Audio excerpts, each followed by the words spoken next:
사랑하는 기도 동역자님, 더운 날씨에 예수 그리스도 안에서 영육간에 강건하시길 기도합니다. 오늘 나눌 하나님의 말씀은 이사야 59장 15절 하반부, 16절 상반부에 있는 말씀입니다. 여호와께서 이를 살피시고 그 정의가 없는 것을 기뻐하지 아니하시고 사람이 없음을 보시며 중재자가 없음을 이상히 여기셨으므로.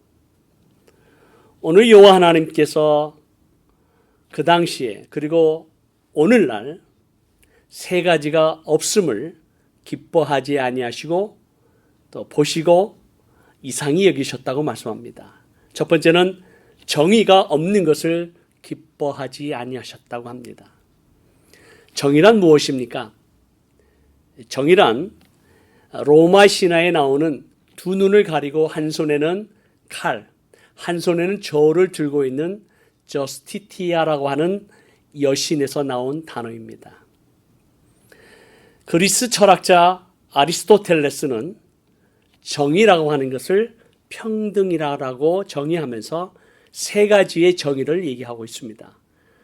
첫 번째 정의는 평균적 정의로 모든 사람은 동등하다. 둘째는 일반적 정의로 개인은 사회의 일원으로서 갖고 있는 의무와 책임이 있다. 세 번째는 배분적 정의로 개인의 능력이나 사회에 기여한 정도에 따라서 정당한 대우를 받아야 한다. 이 세 가지는 오늘날 민주주의와 또 자본주의의 근간을 이루는 핵심적인 내용이라고 할 수 있습니다.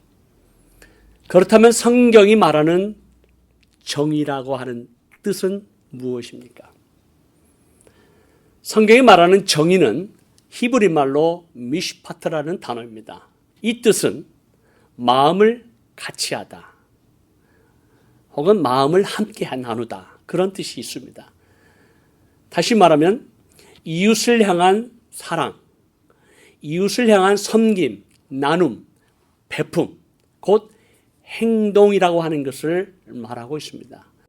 예수 그리스도께서 내 이웃을 내 몸과 같이 사랑하라, 이보다 더 큰 계명이 없다라고 말씀하신 이 말씀에 정의가 기록이 되어 있습니다. 인류 역사 가운데 이 사회적 정의 혹은 하나님의 정의를 실현하기 위해서 많은 노력들이 있었습니다. 인간의 철학, 이념, 또 어떤 사회적인 종교적인 노력에 의해서 많은 노력을 기울여 왔습니다만은 결국은 인간의 어떠한 죄 때문에 또 부패하고 타락한 인간의 마음, 조직, 그러한 것 때문에 결국은 하나님의 정의가 이루어지지 못하는 역사를 우리는 지켜보았습니다. 하나님께서 이러한 정의가 없는 것을 기뻐하지 아니하시고 사람이 없다라고 말씀하십니다. 사람이 없다. 어떤 의미일까요? 하나님 아버지의 뜻을 알고 마음을 알고 깨달아서 그 하나님의 뜻을 순종하는 사람이 없다는 의미이겠죠. 로마서에 보면 여호와 하나님의 선하시고 기뻐하시고 온전하신 뜻이 무엇인지 알라라고 말씀하고 계십니다. 인간의 욕심과 죄로 말미암아 끊임없이 타락의 길을 걸어가고 있는 우리 자신의 모습, 혹은 가정, 사회, 공동체, 그리고 민족과 국가가 타락하고 멸망하고 있는 모습을 지켜보았고 또한 지켜보고 있습니다. 과연 하나님의 뜻을 알고 깨닫고 그 하나님의 말씀을 외칠 하나님의 사람이 없다라고 하는 것입니다.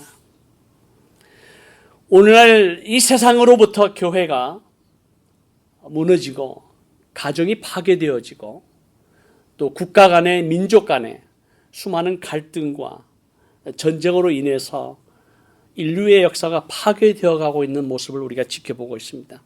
그러면 하나님께서 중재자가 없음을 이상히 여기신다라고 하는 것입니다. 여기 중재하다라고 하는 단어는 영어로 intercede라고 하는 단어인데 라틴어로 intern이라고 하는 것은 between, 사이라는 뜻이고 세데르라고 하는 것은 지나가다라는 뜻입니다. 다시 말하면 양쪽의 사이를 걸어가는 자가 곧 중재자라고 하는 뜻이죠. 궁극적인 중재자는 예수 그리스도이십니다. 거룩하신 하나님과 죄인된 사이에 서서 그 화목과 회복을 이루셨던 예수 그리스도가 우리의 중보자가 되십니다. 그럼에도 불구하고 성경에서는 intercede, 곧 하나님을 향해서 세상을 향해서 중보자, 중재자가 필요하다라고 말씀하십니다. 중재의 역할하는, 중보자의 역할은 첫째로 하나님을 향한 중재자의 사명이 있습니다. 다시 말하면 이 땅을 바라보면서, 가정을 바라보면서, 자녀를 바라보면서, 공동체를 바라보면서, 민족과 국가를 바라보면서 하나님의 진노와 심판을 막아설 중재자가 필요합니다. 하나님을 향해서 이 땅의 죄악을 가슴에 끌어안고 우리의 자녀의 죄악과 우리의 공동체와 민족의 죄악을 끌어안고 하나님 앞에 용서를 구하며 하나님 앞에 부르짖고 나아갈 중재자의 사명을 감당할 하나님의 사람들이 일어나야만 합니다. 오늘날 우리의 가정과 자녀와 교회를 공격하는 사단과 악한 영들의 무서운 음모를 우리는 지금 보고 있습니다. 사회적인 조직을 통해서, 교육적 시스템을 통해서 우리의 자녀들을 타락시키고 공격하는 이러한 속수무책으로 우리가 당하고만 있는 것이 아니라 우리 이 사회를 바라보면서, 가정을 바라보면서, 공동체를 바라보면서 하나님 앞에 나아가서 간절하게 기도하면서 이 사단의 공격을 막아낼 수 있는, 악한 영들의 공을 무찔릴 수 있는 중보자, 기도자가 필요합니다. 선지자 사무엘은 결단하며 헌신하며 선포하기를, 나는 너희를 위하여 기도하기를 쉬는 죄를 여호와 앞에 결단코 범치 아니하고 선하고 의로운 도로 너희를 가르칠 것이라. 기도하기를 쉬는 죄를 여호와 하나님 앞에 결단코 범하지 아니하겠다라고 하는 이 사무엘처럼 여호와 하나님 앞에 나아가서 자녀를 위해서, 가정을 위해서, 교회를 위해서, 민족과 그리고 세계를 위해서 간절하게 기도할 기도의 사람들이 필요합니다. 기도하는 거 쉽지 않습니다. 자신의 시간을 내고 자신의 삶을 들여서 여호와 하나님 앞에 예수 그리스도의 보혈을 지나 하나님 보좌 앞에 나아가 열방과 민족을 가슴에 끌어안고 공동체와 세상과 이 국가를 끌어안고 기도하는 하나님의 사람들이 일어나야만 합니다. 두 번째로 중재자는 세상을 향해서, 사람을 향해서 선포해야 될 파수꾼의 사명이 있습니다. 파수꾼의 역할은 무엇입니까? 높은 망대에 올라가서 멀리서 오는 적을 먼저 봐야 되고, 그리고 성 안에 있는 백성들을 향해서 경고의 나팔을 불어야만 합니다. 오늘 중재자들이 일어나서 하나님의 말씀을 담대하게 선포해야만 합니다. 우리 하나님의 말씀이 희석이 되고 진리가 진리대로 선포되지 못하고 우리 세상의 가치관이 진리 가운데 섞여 들어와서 하나님의 말씀이 그대로 전달되지 못하는 안타까운 현실을 바라보면서 악을 악이다라고 얘기하고 죄가 죄다라고 선포할 수 있는 하나님의 말씀은 살았고 운동력이 있어서 자연의 어떤 건버대에 의해서 우리의 혼과 영과 관조와 골수를 찔러 쪼개는 능력의 말씀으로 선포되어야만 합니다. 죄를 죄라고 얘기하고 죄의 삭은 사망이라고 얘기하고 구원에 이르는 길은 오직 예수 그리스도, 예수 그리스도가 길이요 진리요 생명이다라고 하는 이 복음, 분명하고도 확실한 하나님의 말씀을 선포하는 것이 곧 중재자의 역할입니다. 오늘 이 시대에 우리로 하여금 기도를 하지 못하도록 방해하는 수많은 악한 영들의 공격과 방해를 보고 있습니다. 우리가 너무나 바쁘죠.